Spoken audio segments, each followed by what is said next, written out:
All right, my dudes, it's time for another car repair video. Doing a water pump on 4.2 liter straight six. This is a GMC Envoy. They put them in the Bravadas, Oldsmobile Bravada, Chevy Trailblazer, stuff like that. This is a 07. Should be all the same for all the years. Started putting them in, 2002, something like that. All right, so I got my belt off because the belt was squeaking, and I was checking out what parts I would need, like any other pulleys or anything. They all seem good.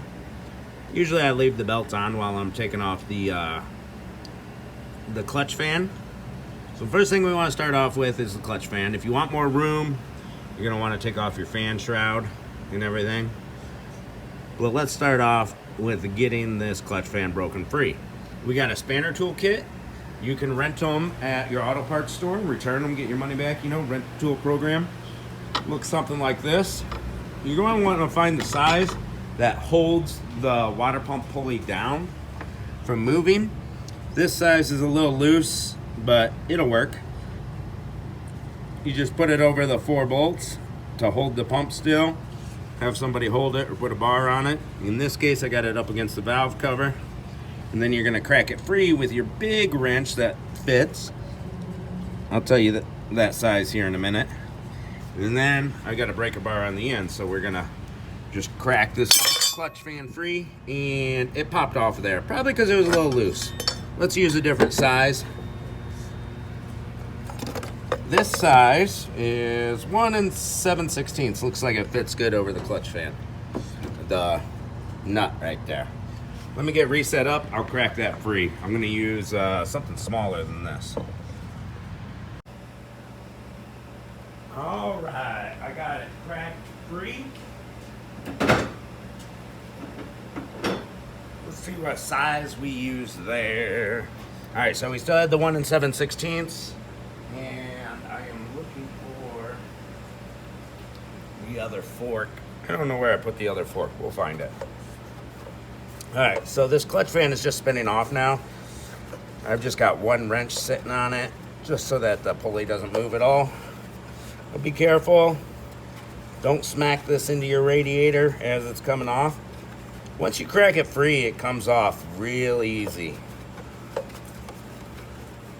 There we go, it's right to the end, so I want to be careful now.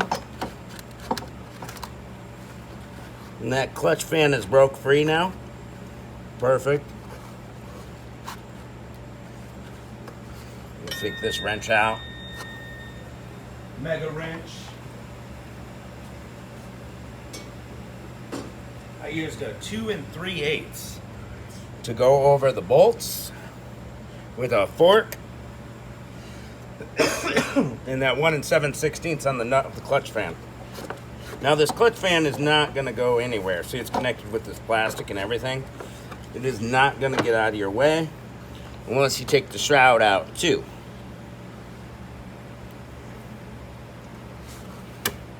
And you're not really going to be able to get that pulley off of there, right? So we want to take our shroud off. We've got 10 millimeter bolts up top here. Let's see if we can see those. Come around, get this light out of the way. We've got a 10 millimeter bolt there. Same story on the other side. Looks like we got a wiring harness right here. And you got some transmission lines that are popped into a plastic part of the shroud right there. There might be 2 bolts on the bottom still. I'm not sure. Let me start disassembling this shroud, and then I'll let you know. And of course, we got our radiator hose. That's going to be in the way. So we want to get our coolant bucket, and we're just going to lose whatever coolant is up top in this hose. All right, those trans lines were looking pretty rusty. I didn't really want to touch them. I started taking the fan shroud off, and I was like, I don't know about this.